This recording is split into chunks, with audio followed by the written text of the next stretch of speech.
ਦੋਸਤੋ ਅੱਜ ਇੱਕ ਹਿਸਟਰੀ ਦਾ ਬਹੁਤ ਇੰਪੋਰਟੈਂਟ ਪਹਿਲੂ ਹੈ ਫਿਰੌਨ ਦਾ ਮਕਬਰਾ।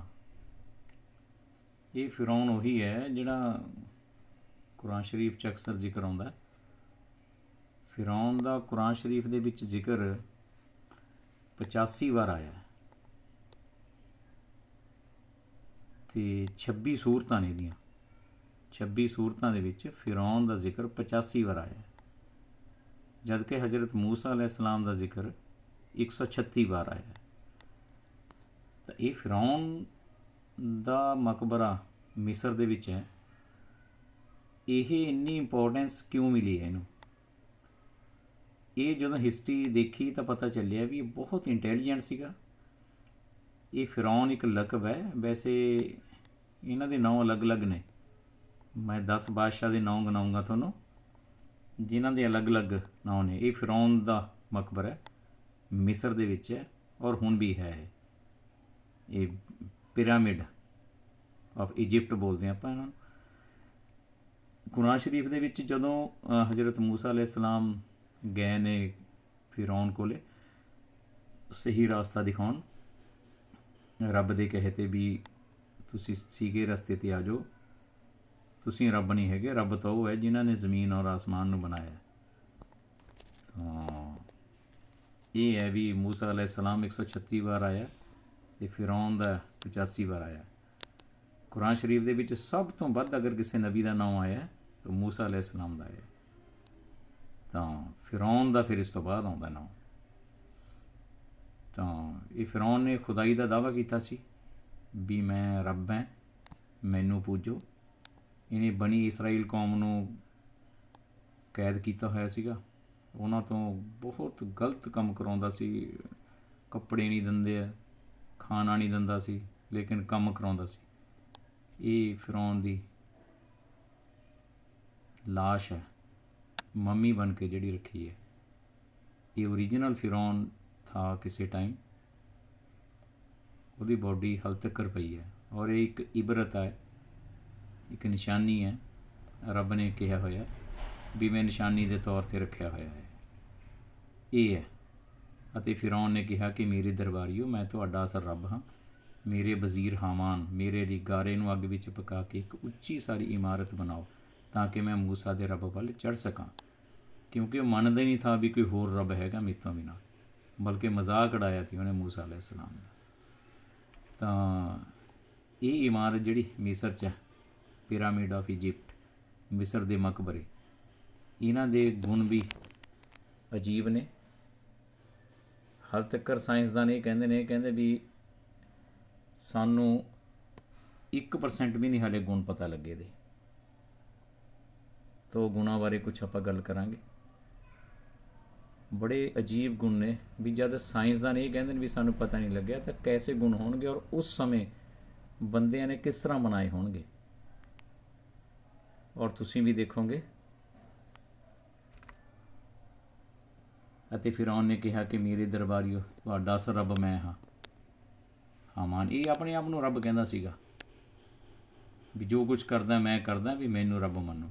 ਵੈਸੇ ਇਹ ਰੱਬ ਮੰਨਣ ਦਾ ਇਹਦਾ ਇੱਕ ਕਾਰਨ ਸੀਗਾ ਵੀ ਇਹਨੂੰ ਕਦੇ ਕੋਈ ਬਿਮਾਰੀ ਨਹੀਂ ਲੱਗੀ ਸੀ, ਸਿਰ ਤੱਕ ਵੀ ਦੁਖਿਆ ਨਹੀਂ ਤਾ ਇਹਦਾ। ਤਾਂ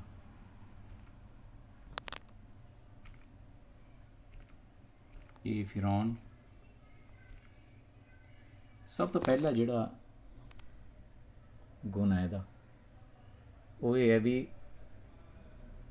ਜਿਹੜੇ ਪੱਥਰ ਫਿਰੌਨ ਦਾ ਮਕਬਰਾ ਬਣਾਉਣ ਵਿੱਚ ਲੱਗੇ ਹਨ, ਉਹਨਾਂ ਦਾ ਭਾਰ 2 ਤੋਂ 15 ਟਨ ਤੱਕ ਦਾ ਹੈ। ਇਹ ਪੱਥਰ ਨੇ ਇਹਦੇ। ਦੂਸਰਾ ਹੈ, ਮਕਬਰੇ ਵਿੱਚ ਲਗਭਗ 30 ਲੱਖ ਪੱਥਰ ਲੱਗੇ ਹੋਏ ਹਨ। ਇਹ ਮਕਬਰੇ ਦੇ ਪੱਥਰ ਹਨ।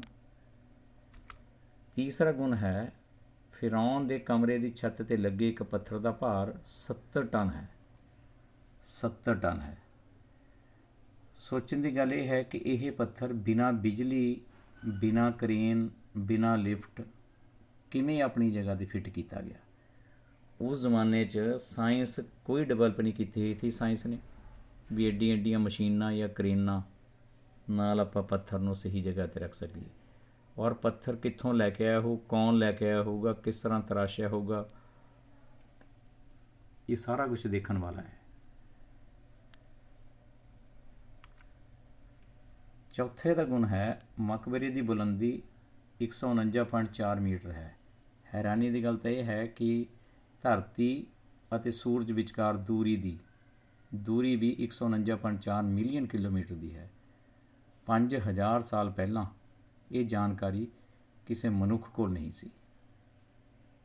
ਹੈਰਾਨੀ ਦੀ ਗੱਲ ਹੈ ਵੀ ਇਹ ਤਾਂ 200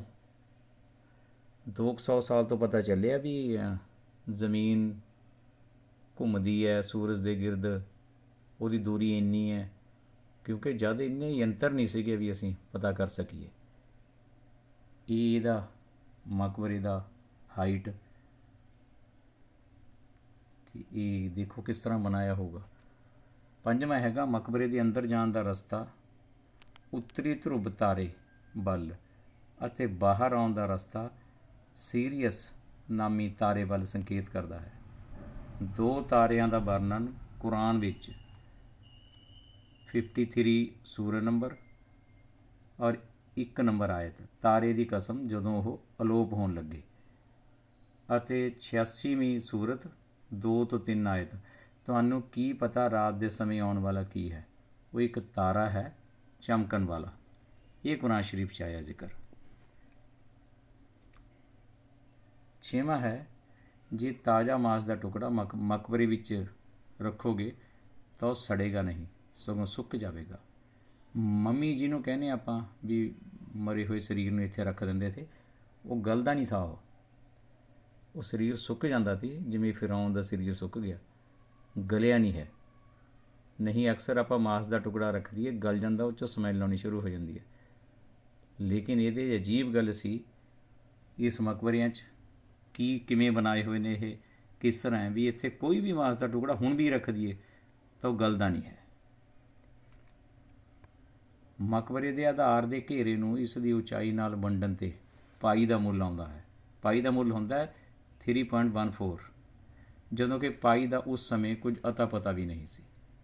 ਇਹ ਆਰੀਆ ਭੱਟ ਉਹਨਾਂ ਨੇ ਪਤਾ ਕੀਤਾ ਸੀਗਾ ਪੁਆਇੰਟ ਤੋਂ ਬਾਅਦ 100 ਡਿਜਿਟ ਤੱਕ। ਅਤੇ ਜੇ ਆਪਾਂ 200 ਸਾਲ ਵੀ ਲਾ ਲਈਏ, 300 ਸਾਲ ਲਾ ਲਈਏ, 400 ਸਾਲ ਲਾ ਲਈਏ, ਚਲੋ ਇਹ ਪਤਾ ਹੋਊਗਾ ਜੀ, ਅੰਦਾਜ਼ਾ ਵੀ ਕਿਸੇ ਨੂੰ ਲਾ ਲਈਏ ਤਾਂ ਇਹ 5000 ਸਾਲ ਪਹਿਲਾਂ ਦੀ ਗੱਲ ਹੈ। ਪਾਈ ਦਾ ਮੁੱਲ ਆਪਾਂ ਕਹਿੰਦੇ ਵੀ ਉਸ ਟਾਈਮ ਸਾਇੰਸ ਹੈ ਨਹੀਂ ਸੀ। ਇਹਦਾ ਆਧਾਰ ਹੈ, ਇਹ ਉਚਾਈ ਹੈ। ਜੇ ਆਪਾਂ ਆਧਾਰ ਨੂੰ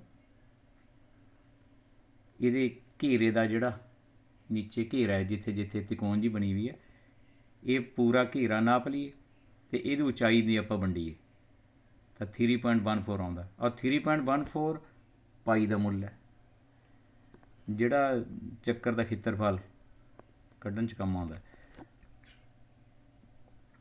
ਮਕਬਰਾ ਰਾਤ ਦੇ ਸਮੇਂ ਚਮਕਦਾ ਹੈ ਕਿਉਂਕਿ ਇਸ 'ਤੇ ਰੇਡੀਅਮ ਦੀ ਪਾਲਿਸ਼ ਕੀਤੀ ਹੈ। ਰੇਡੀਅਮ ਇੱਕ ਧਾਤ ਐਸੀ ਹੈ ਜਿਹੜੀ ਚਮਕਦੀ ਹੈ। ਰੇਡੀਅਮ, ਯੂਰੇਨੀਅਮ, ਇਹ ਧਾਤਾਂ ਡਿਸਇੰਟੀਗ੍ਰੇਸ਼ਨ ਹੁੰਦੀ ਰਹਿੰਦੀ, ਆਪਣੇ ਆਪ ਹੀ ਇਹ ਚਮਕਦੀਆਂ ਨੇ। ਇਹਨਾਂ ਦੀ ਖੋਜ ਮੈਰੀ ਕਿਊਰੀ, ਪੈਰੀ ਕਿਊਰੀ ਨੇ ਪਤਾ ਕੀਤੀ ਸੀ। ਲੇਕਿਨ 5000 ਸਾਲ ਪਹਿਲਾਂ ਇਹ ਕਿਵੇਂ ਪਤਾ ਸੀਗਾ ਵੀ ਇਹ ਰੇਡੀਅਮ ਹੈ, ਚਮਕਦਾ? ਇਹ ਉਹਦੀ ਲੇਪ ਕੀਤੀ ਹੋਈ ਹੈ। ਅਜੀਬ ਚੀਜ਼ਾਂ ਨੇ। 9ਵਾਂ ਹੈਗਾ 3 ਵੱਡੇ ਮਕਬਰਿਆਂ ਨੂੰ ਜੋੜਨ ਵਾਲੀ ਸਰਲ ਰੇਖਾ ਆਸਮਾਨ ਵਿੱਚ ਚਮਕਣ ਵਾਲੇ ਓਰੀਅਨ ਤਾਰਿਆਂ ਦੀ ਪੱਟੀ ਦੇ ਸਮਾਨਾਂਤਰ ਹੈ। ਓਰੀਅਨ ਤਾਰੇ ਨੇ ਬੜੇ ਬੜੇ, ਇੱਕ ਪੱਟੀ ਹੈ ਉਹਨਾਂ ਦੀ, ਦਿਖਦੇ ਨੇ ਸਾਫ਼, ਉਹ ਪੱਟੀ ਦੇ ਸਮਾਨਾਂਤਰ ਹੈ ਇਹਨਾਂ ਦੀ ਪੱਟੀ, ਤਿੰਨਾਂ ਦੀ।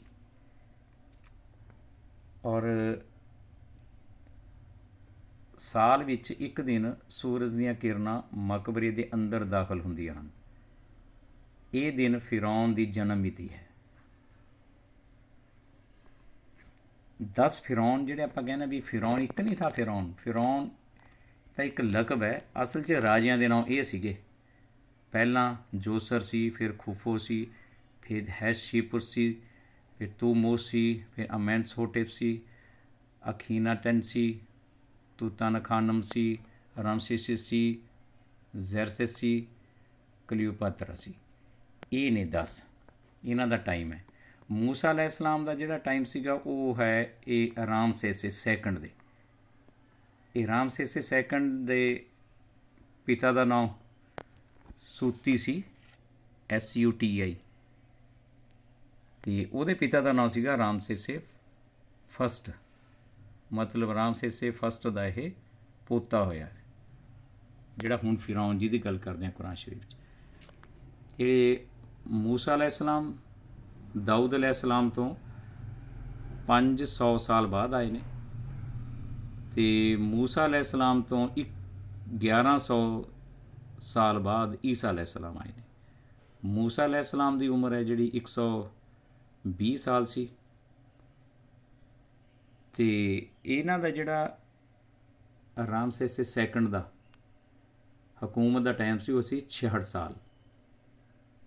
ਇਹਦੀ ਆਪਣੀ ਉਮਰ ਰਾਮਸੇਸੇ ਦੀ 91-92 ਸਾਲ ਮੰਨੀ ਜਾਂਦੀ ਹੈ। ਇਹ ਲਾਸਟ ਟਾਈਮ ਤਾਂ ਫਿਰ ਇਹ ਸਮੁੰਦਰ 'ਚ ਗਰਕ ਹੋ ਕੇ ਮਰ ਗਿਆ ਸੀ। ਨਾਲ ਹੀ ਇਹਦੇ ਹਾਮਾਨ ਵੀ ਸੀ, ਨਾਲ ਹੀ ਲੱਖਾਂ ਦੀ ਤਾਦਾਦ 'ਚ ਇਹਦੇ ਜਿਹੜੇ ਫੌਜੀ ਸੀ ਉਹ ਇਹ ਮਰ ਗਏ ਸੀਗੇ। ਤਾਂ ਇਹ ਹਲੇ ਹੋਰ ਵੀ ਜਾਣਕਾਰੀ ਹੈ, ਉਹ ਅਗਲੀ ਕਿਸ਼ਤ 'ਚ ਦੱਸਾਂਗੇ। ਇਹ ਫਿਰੌਨ ਦੇ ਬਾਰੇ ਸੀਗਾ। ਕਾਫੀ ਅਜੀਬ ਤੱਥ ਨੇ ਜਿਹੜੇ ਆਪਾਂ ਨਹੀਂ ਜਾਣ ਸਕਦੇ ਜਾਂ ਨਹੀਂ ਕਹਿ ਸਕਦੇ ਵੀ ਉਸ ਟਾਈਮ ਸਾਇੰਸ ਨੂੰ ਪਤਾ ਸੀ। ਸਾਇੰਸ ਨੂੰ ਤਾਂ ਹਾਲੇ ਵੀ ਨਹੀਂ ਪਤਾ ਕੁਛ ਤੱਥ ਐਸੇ ਜਿਹੜੇ ਇਹਦੇ ਵਿੱਚ ਪਾਏ ਜਾਂਦੇ ਨੇ ਹੁਣ ਵੀ। Thank you.